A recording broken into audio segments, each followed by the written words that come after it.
Di demo warga buntut rencana kenaikan PBB 250%, Bupati Pati Sudewo tolak mundur. DPRD gulirkan hak angket.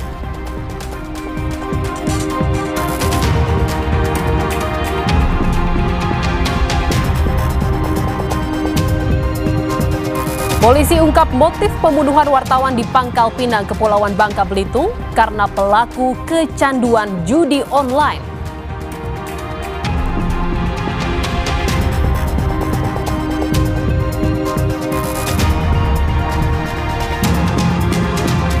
Diduga lepas pengawasan, 2 siswi SD di Babelan, Bekasi tewas tenggelam saat mengikuti ekskul renang.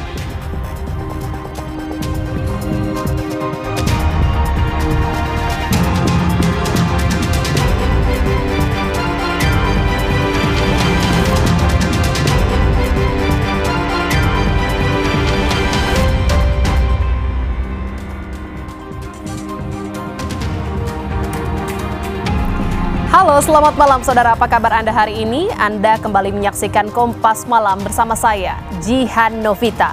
Selain 3 informasi tadi, kami juga masih memiliki informasi lainnya untuk Anda. Dan inilah Kompas Malam selengkapnya di Kompas TV, independen, terpercaya.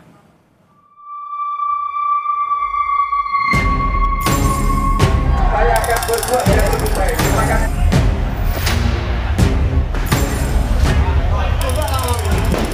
Kedepannya akan saya perbaiki segala sesuatunya. Ini merupakan proses pembelajaran bagi saya karena juga baru saja beberapa bulan menjabat sebagai bupati.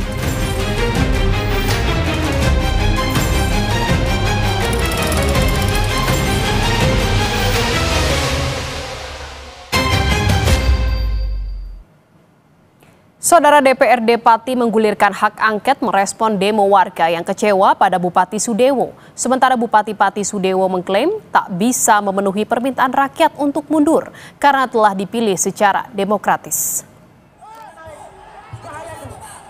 Bupati Pati Sudewo menanggapi hak angket yang digulirkan DPRD merespon demo rakyat. Sudewo menghormati hak angket yang bergulir di DPRD. Sedangkan untuk tuntutan mundur, Bupati Sudewo tak bisa memenuhinya karena ia merasa dipilih secara demokratis. Sudewo Bupati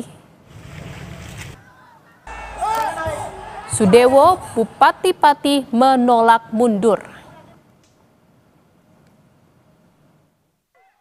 Hak angket yang dimiliki oleh DPRD. Jadi saya menghormati hak angket tersebut, paripurna tersebut. Kan sudah disampaikan tadi. Kalau saya kan dipilih oleh rakyat secara konstitusional dan secara demokratis, jadi tidak bisa. Saya harus berhenti dengan tuntutan. Untuk dengan tuntutan seperti itu. Pasca ricuh aksi tuntut Bupati Pati mundur, situasi di depan kantor Bupati Pati berangsur kondusif pada Rabu malam. Demonstran bubar, namun warga masih mendatangi lokasi. Akses kawasan alun-alun Simpang 5 Pati dibuka kembali.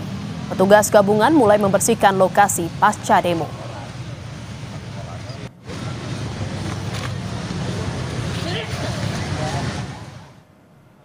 Dibuka.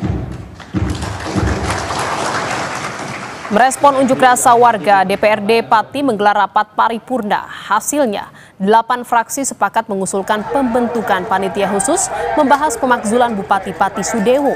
Pansus yang berjumlah 15 anggota ini memiliki waktu paling lambat 60 hari untuk memutuskan hasil yang diserahkan pada Mahkamah Agung. 13 menit waktu Indonesia bagian Barat saya nyatakan dibuka.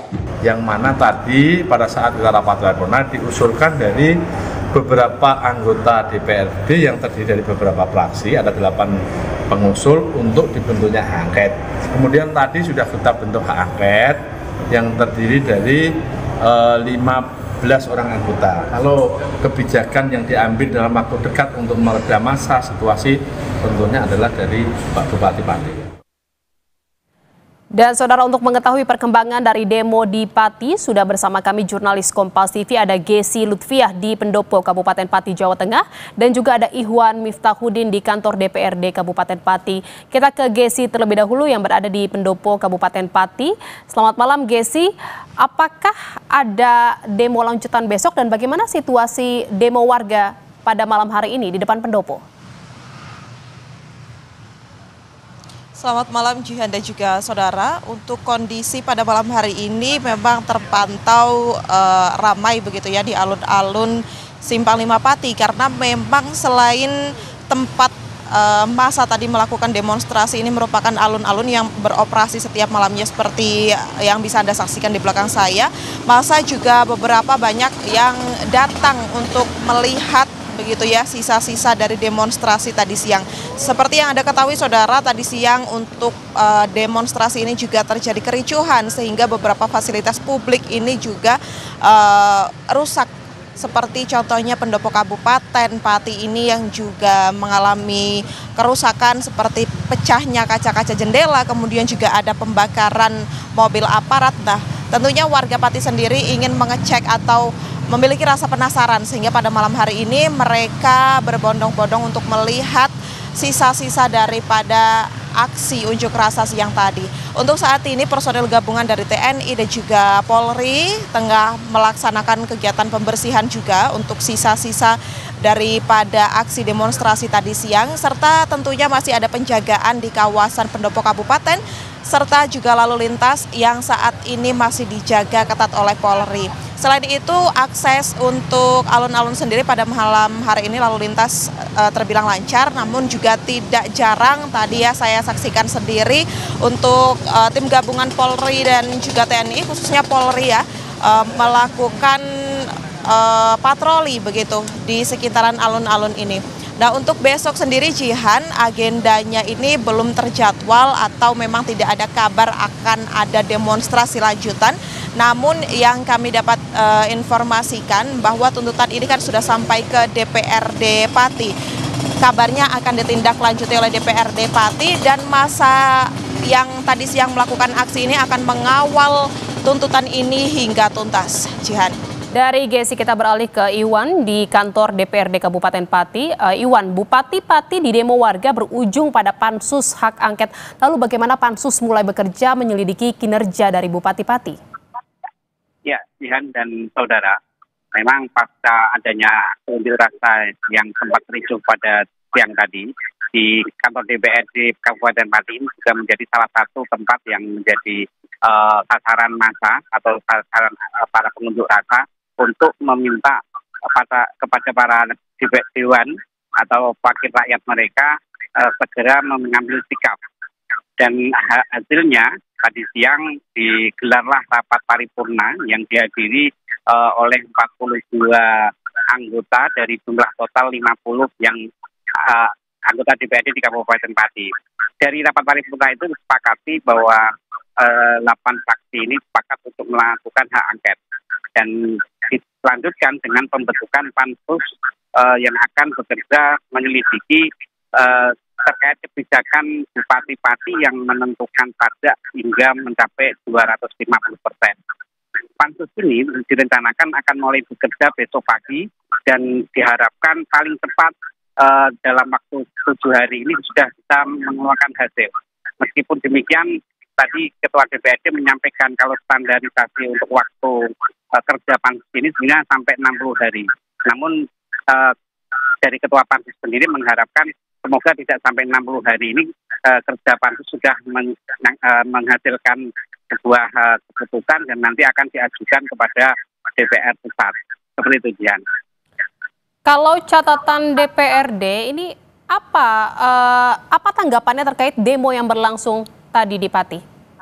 Ya, setelah di pernyataan Bupati tidak berkenan mundur karena dia merasa dipilih secara demokratis, ini akhirnya untuk tuntutan dari para pengunjuk rasa ini bergeser ke kantor DPRD. Karena secara aturan ini yang bisa memakzulkan pemerintah kepala daerah ini adalah anggota DPRD. Nah, salah satu jalannya adalah dengan pembentukan pansus. Yang dalam pansus ini sudah terbentuk dan rencananya mulai besok pagi ini akan bekerja. Dan di pansus ini sebetulnya yang menjadi sorotan adalah tentang kebijakan kenaikan pajak yang hingga lebih dari 250%.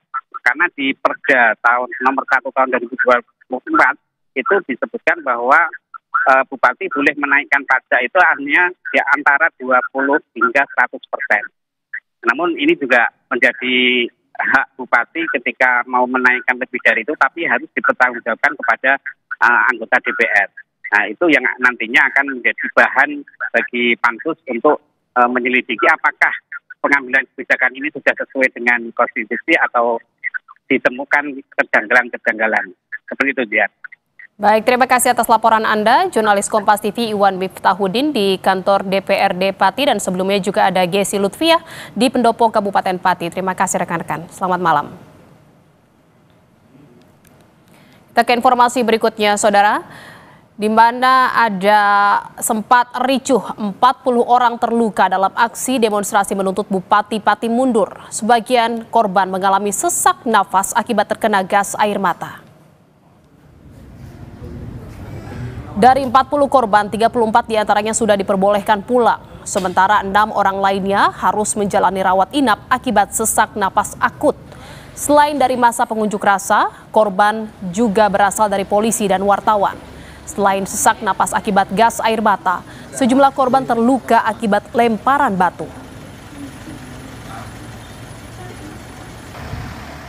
Ini dari RSUD Suwondo itu yang total pasien yang masuk itu ada 40 orang, total yang pulang ada 34, yang dirawat ada 6 orang. Untuk kondisinya rata-rata memang sesak nafas ya, karena terkena gas air mata. Terus ada sebagian yang dirawat rata-rata emang ada yang patah ya, yang patah kena lemparan, ada yang kena pukulan itu ya. Saudara, Mensesnek menyatakan sudah mengingatkan Bupati Pati Sudewo untuk berhati-hati dalam membuat pernyataan, apalagi berkaitan dengan kebijakan yang berdampak kepada publik. Selaku pemerintah pusat berulang kali menghimbau bahwa sebagai pejabat-pejabat publik ya, di level apapun, baik di pusat, provinsi maupun di daerah, kita harus menyadari bahwa kita perlu berhati-hati di dalam menyampaikan segala sesuatu, apalagi menyampaikan sebuah kebijakan-kebijakan yang itu akan berdampak kepada masyarakat gitu. Kalau dikaitkan dengan bahwa beliau adalah kader Partai Gerindra secara internal, kebetulan karena kami juga berada di partai yang sama, itu kami lakukan. Saudara, merespon demo warga Pati menuntut mundur Bupati Sudewo, Gubernur Jawa Tengah Ahmad Lutfi mengaku sudah memerintahkan Bupati Pati Sudewo untuk menerima aksi masyarakat tersebut. Lutfi juga mempersilahkan warga menyampaikan aspirasi. Aspirasi ini akan juga saya peringatkan kepada Bupati untuk menerima aspirasinya dan nanti dilihat perkembangan yang terjadi di sana. Prinsip silakan demo, cuman jangan sampai mengganggu ketertiban umum, kemudian mengganggu pelayanan masyarakat. Pemerintah harus jalan, mekanisme demokrasi harus dilalui. Komisi Pemberantasan Korupsi KPK akan memanggil Bupati Pati Sudewo terkait dugaan keterlibatannya dalam kasus dugaan korupsi proyek jalur kereta api di Direktorat Jenderal Perkeretaapian Kementerian Perhubungan. Juru bicara KPK Budi Prasetyo bilang Sudewo jadi salah satu pihak yang diduga menerima aliran komitmen fee dari proyek pembangunan jalur kereta api saat menjabat sebagai anggota DPR RI. KPK membuka peluang memanggil Bupati Pati Sudewo meminta keterangannya terkait penyelidikan kasus tersebut.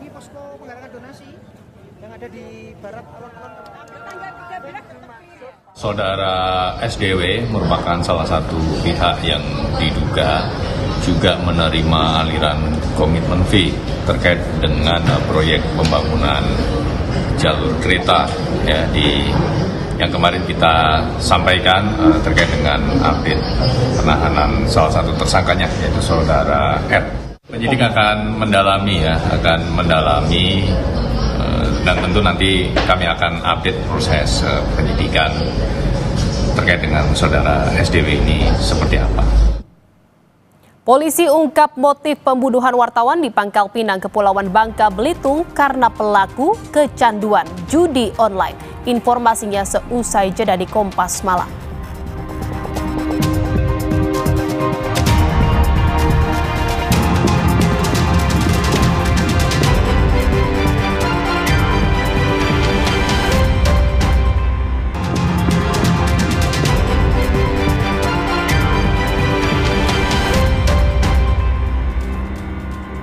Saudara, polisi ungkap motif pembunuhan wartawan di Pangkal Pinang, Kepulauan Bangka Belitung akibat faktor ekonomi. Pelaku ingin menguasai harta korban karena kecanduan judi online. Satu dari dua pelaku merupakan karyawan korban yang sempat melarikan diri dan ditangkap di wilayah Kalodoni, Palembang. Polisi menyebut kedua pelaku tega menghabisi nyawa korban karena ingin mendapatkan uang secara cepat dengan menguasai mobil korban akibat kecanduan judi online. Pelaku bahkan telah menghubungi calon pembeli mobil korban dan mendapat uang muka meski mobil belum diserahkan. Sampai dengan saat ini hasil pemeriksaan kami hanya motif ekonomi, yaitu judi online. Jadi yang bersangkutan apa istilahnya, tercandu oleh judi online, candu judi online, berpikir bagaimana cara mendapatkan uang secara cepat. Sasarannya adalah mobil korban. Seorang wartawan di Pangkal Pinang ditemukan tewas di dalam sumur kebun miliknya pada Jumat 8 Agustus lalu. Korban sebelumnya dinyatakan hilang selama 2 hari. Korban dibunuh 2 orang yang melarikan diri menggunakan mobil korban. Dan informasi selengkapnya terkait kasus pembunuhan wartawan di Pangkal Pinang, Kepulauan Bangka Belitung, kita telah tersambung dengan Kabid Humas Polda Bangka Belitung, Kombes Fauzan Sukmawansyah. Selamat malam Pak Kabid, terima kasih sudah bergabung di Kompas Malam. Selamat, Mbak. Ya, Pak Kabid, 2 pelaku saat ini sudah ditangkap dan dipastikan motif ekonomi ya Pak ya yang menjadi latar belakang kasus pembunuhan ini. Ya, benar. Tadi sudah dijelaskan, tadi pagi kita melaksanakan konferensi pers. Sudah dijelaskan oleh Pak Dirkrimum, jadi perlu kami jelaskan kembali bahwa terkuaknya motif yang dilakukan oleh para tersangka ini dimulai pada hari Minggu malam, tanggal 3 Agustus. Jadi mereka memulai muncul motif untuk menguasai mobil korban itu pada malam Minggu malam, tanggal 3. Karena kedua tersangka ini itu sedang main judi online pada malam tersebut. Jadi timbullah niat untuk menguasai mobil korban. Kemudian pada hari Kamisnya tanggal 7 Agustus terjadilah peristiwa pembunuhan tersebut. Demikian, Mbak. Jadi dipastikan kasus pembunuhan ini tak terkait dengan profesi korban ya Pak? Untuk sementara belum. Jadi hasil pemeriksaan kita dari para saksi yang sudah diperiksa 6 orang, baik dari pihak keluarga, dari pihak keluarga tersangka juga, dan juga pengakuan dari tersangka sendiri untuk sementara tidak terkait dengan profesi wartawan. Kalau tadi Pak Kabid sampaikan bahwa memang dari minggu lalu kedua pelaku ini melakukan judi online dan baru hari Kamisnya mereka eksekusi. Ini apakah masuk ke dalam pembunuhan berencana, Pak? Ya, jadi penyidik sudah berdasarkan pemeriksaan dan juga barang bukti yang ada, baik itu dari handphone, baik dari hasil otopsi, kita sudah menerapkan pasal 340 terkait dengan pembunuhan berencana, kemudian pasal 338, dan yang terakhir adalah pasal 365 ayat 4, pencurian dan kekerasan dengan ancaman hukuman minimal 20 tahun ataupun hukuman seumur hidup atau mati atau hukuman mati. Jadi memang murni karena kecanduan judi online, dan apakah memang juga kedua pelaku karena terlilit hutang akibat judi online ini Pak pemicunya? Untuk sementara itu hasil keterangan dari para tersangka, pengakuan dia adalah kebutuhan ekonomi dan akibat dari bermain judi online. Bagaimana Pak Kabid kedua pelaku ini merencanakan aksinya dan apa perannya dari masing-masing pelaku? Jadi secara spontan pada Minggu malam merencanakan akan mengambil mobil korban kemudian menunggu korban ini datang ke kebun. Nah, dari Minggu sampai dengan Kamis, korban ini Kamis tanggal 7 Agustus, pagi korban menghubungi saudara Hasan bahwa korban akan datang ke kebun. Pada saat korban menghubungi saudara Hasan, itu ada saudara Martin di kebun. Ketika korban perjalanan datang, si Hasan keluar dari kebun. Kemudian ketika datang, mereka ngobrol dengan korban ngobrol dengan saudara Hasan, pelaku yang pertama. Kemudian tidak berapa lama datang rekan korban, ya, untuk membicarakan terkait dengan perayaan hari kemerdekaan. Kurang lebih 1 jam rekan korban ngobrol di kebun. Ketika rekan korban pulang, datanglah kembali Martin masuk ke area kebun pondok tersebut. Sempat ditanyakan oleh korban, siapa itu? Oh, itu Martin, Pak, yang nanti akan mengerjakan kandang ayam di kebun ini. Oh, yaudah. Jadi saudara korban ngobrol berdua hadap-hadapan. Tidak berapa lama tersangka Martin mengambil kayu balok kurang lebih panjang 68 cm, langsung memukul bagian belakang kepala korban sebanyak 2 kali. Kemudian korban jatuh terlungkup dengan hidung menempel lantai, kemudian ditambah lagi 2 kali pukulan oleh saudara Hasan sehingga korban langsung meninggal dunia di tempat sambil duduk, sambil tengkurap, kemudian mengeluarkan darah dari hidung. Kemudian saudara Baik, Martin, Pak Kabit, jadi barang-barang apa saja yang diambil dari pelaku, dari korban? Ya, semua barang yang diambil adalah, yang pertama adalah mobil Terios warna putih, kemudian ada tas milik korban, dompet, dan surat-surat, ada KTP, dan juga ada cek, dan juga ada kwitansi dan sebagainya di dalam tas. Kemudian ada uang sebanyak 400.000 di dalam dompet korban. Baik, terima kasih. Ya, baik, terima kasih atas informasinya dan kita masih tunggu terkait dengan update penyelidikan dari kasus pembunuhan ini. Terima kasih sudah bergabung di Kompas Malam, Kabid Humas Polda Bangka Belitung Kombes Fauzan Sukma Wansyah. Terima kasih. Selamat malam. Terima kasih.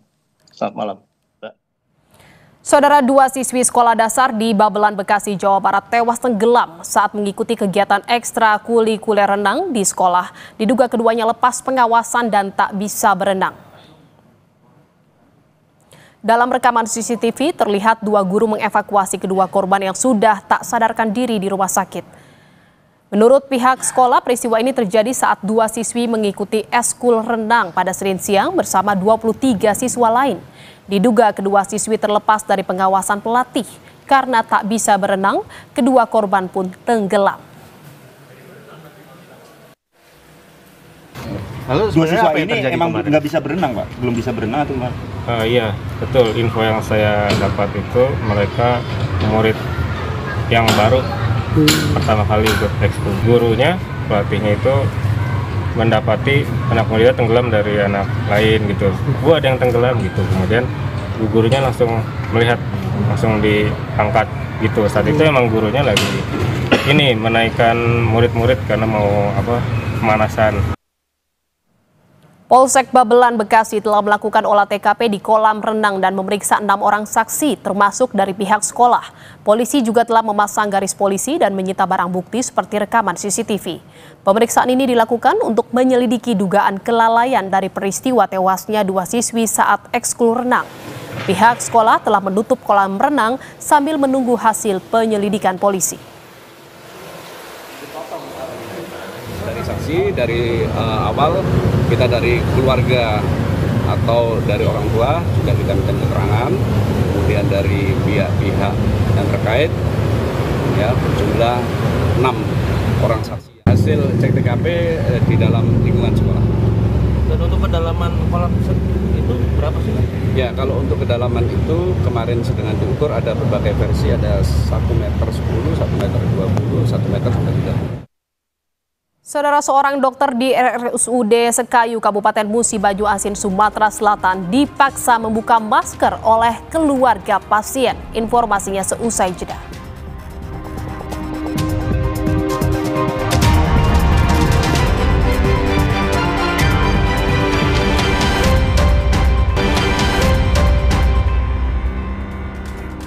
Saudara, seorang dokter di RSUD Sekayu, Kabupaten Musi Banyuasin, Sumatera Selatan dipaksa membuka masker oleh keluarga pasien.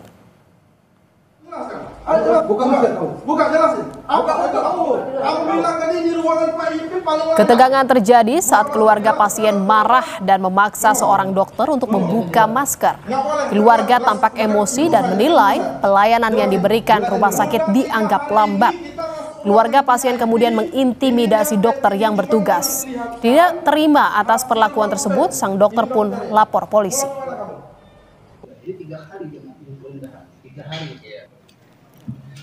Saya mewakili seluruh nakes Indonesia. Jadi jangan sampai terjadi di syahri yang lain. Sudah laporkan. Iya, kita menunggu saja. Tunggu proses selanjutnya kan?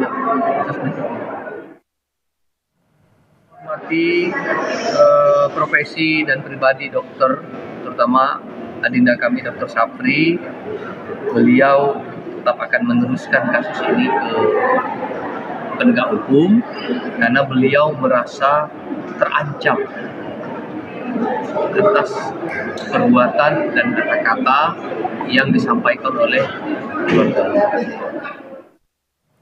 Saudara, Menko Bidang Infrastruktur dan Pembangunan Kewilayahan sekaligus Ketua Umum Partai Demokrat Agus Harimurti Yudhoyono menegaskan memiliki hubungan yang sangat baik dengan Wakil Presiden Gibran Rakabuming.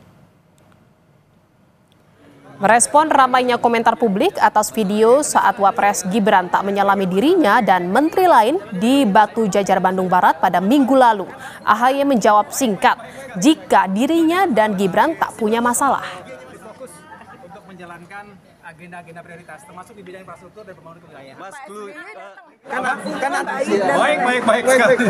Nggak ada masalah. Mas AHY, kalau yang kemarin rame di sosial media soal salaman, Mas? Aduh, nggak ada masalah sama sekali. Bang ya. Ayo, makasih Bang.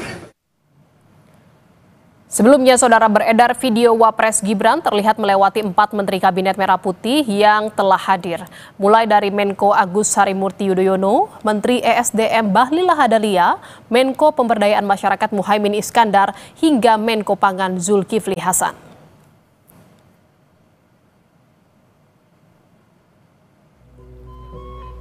Usai ramai di media sosial isu tidak menyalami jajaran Menteri Kabinet Merah Putih, Wakil Presiden Gibran Rakabuming mengunggah momen bersama Menteri Kabinet saat upacara gelar pasukan operasional dan kehormatan militer di Batu Jajar, Bandung.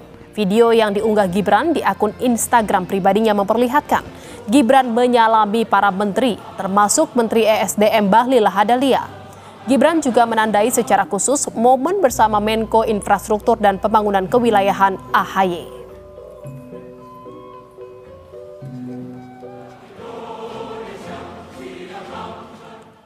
Menteri Hukum Supratman Andi Aktas meminta maaf dan mengakui kelalaian dalam pengawasan distribusi royalti. Supratman sepakat untuk mendorong audit pada Lembaga Manajemen Kolektif Wahana Musik Indonesia atau WAMI terkait masalah distribusi royalti yang dialami musisi Ari Lasso. Menurut Menteri Hukum Supratman, distribusi hasil royalti yang tak transparan tak hanya merugikan musisi, tapi meruntuhkan kepercayaan publik. Selain mendorong audit, Menteri Hukum juga akan berkoordinasi lintas kementerian dan lembaga terkait distribusi royalti. Atas polemik ini, Supratman meminta maaf karena mengaku lalai dalam pengawasan. Saya akui bahwa kita Kementerian Hukum itu lalai melakukan pengawasan. Terkait dengan Ari Lasso, saya setuju harus diaudit. Karena kalau tidak transparan cara pengalokasiannya, pendistribusiannya, itu menjadi masalah. Nah karena itu sekarang di kita sudah mulai bagus, karena semua orang kan penciptanya ada, musisinya ada, pihak terkaitnya ada, ahli hukumnya ada, ahli kekayaan intelektual ada wakil pemerintah sekarang.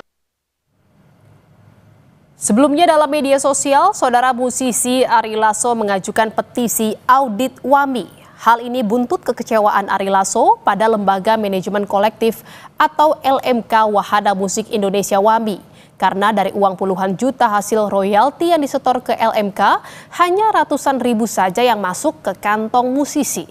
Tak hanya itu, Ari juga mengkritik kecerobohan salah transfer rekening atas hak royalti yang dilakukan LMK.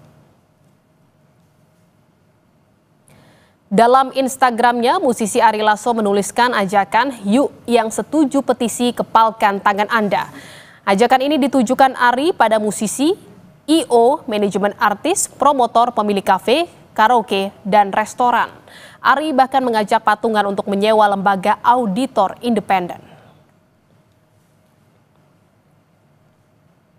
Saudara, pemerintah Indonesia mengirimkan 800 ton bantuan untuk warga Palestina di Gaza. Bantuan akan diberikan dengan metode airdrop atau diterjunkan dari udara demi alasan keamanan. Tetaplah di Kompas Malam.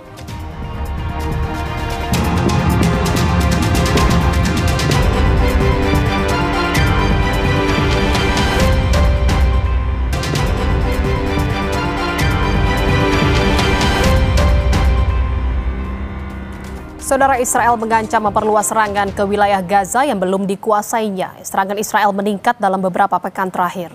Israel mengancam perluas serangan termasuk ke wilayah yang menjadi tempat berlindung 2 juta penduduk Gaza. Serangan Israel telah menewaskan lebih dari 61.000 warga Palestina, setengahnya adalah perempuan dan anak-anak.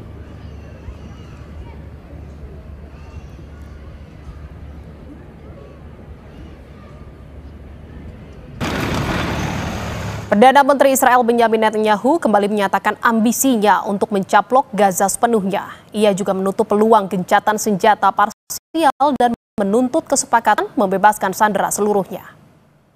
לעשות את השלב האחרון שמחייב אותנו אחרי שכבשנו או השתלטנו, זו המילה הנכונה, השתלטנו על כ-70-75% מהשטח של עזה, שהוא נקי מהאוכלוסייה. אנחנו צריכים כרגע להשתלט על שני המעוזים האחרונים שנשארו. המעוז החשוב ביותר זה העיר עזה עצמה.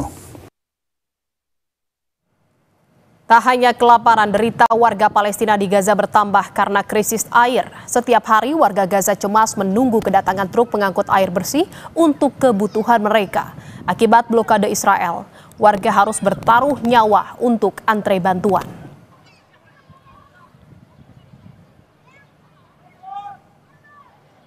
Pemerintah Indonesia mengirimkan 800 ton bantuan untuk warga Palestina di Gaza. Bantuan akan diberikan dengan metode airdrop atau diterjunkan dari udara demi alasan keamanan. Panglima TNI Jenderal Agus Subianto melepas keberangkatan 66 personel Satgas Garuda Merah Putih II di Pangkalan Udara Halim Perdana Kusuma, Jakarta. Satgas membawa 800 ton bantuan untuk masyarakat Palestina menggunakan 2 pesawat Hercules. Bantuan akan dikirim melalui Yordania dengan metode airdrop atau diterjunkan dari udara demi alasan keamanan. Misi ini atas arahan Presiden Prabowo Subianto. Satgas ini juga merupakan perintah langsung dari Bapak Presiden Republik Indonesia yang dilaksanakan melalui operasi airdrop, di mana bantuan kemanusiaan ini akan dilaksanakan mulai dari perjalanan ini sampai dengan kegiatan pelaksanaan kembali yang kurang lebih mencapai 12 hari. Dan ini juga kita mendapatkan kesempatan bersama dengan beberapa negara, yaitu 10 negara yang akan melaksanakan kegiatan tersebut. Diduga tersulut puntung rokok, sebuah tempat produksi meja biliar di Kabupaten Tulung Agung, Jawa Timur terbakar. Informasinya seusai jeda.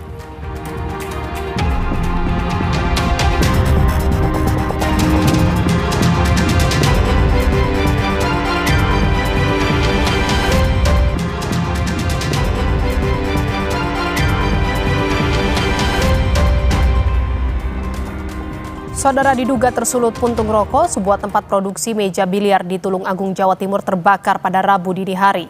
Tidak ada korban dalam peristiwa ini. Banyaknya material kayu pembuatan meja biliar membuat api dengan cepat membesar dan menghanguskan seluruh isi gudang. Tidak ada korban jiwa karena saat kejadian gudang dalam kondisi kosong. Tidak ada korban dan 2 mobil damkar yang tiba dapat memadamkan api dalam waktu 1 jam.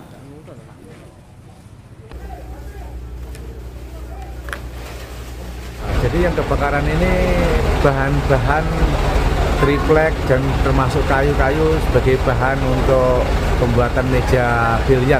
Dan untuk penyebab ini sementara berdasarkan pengumpulan keterangan dari saksi-saksi ini diduga karena puntung rokok.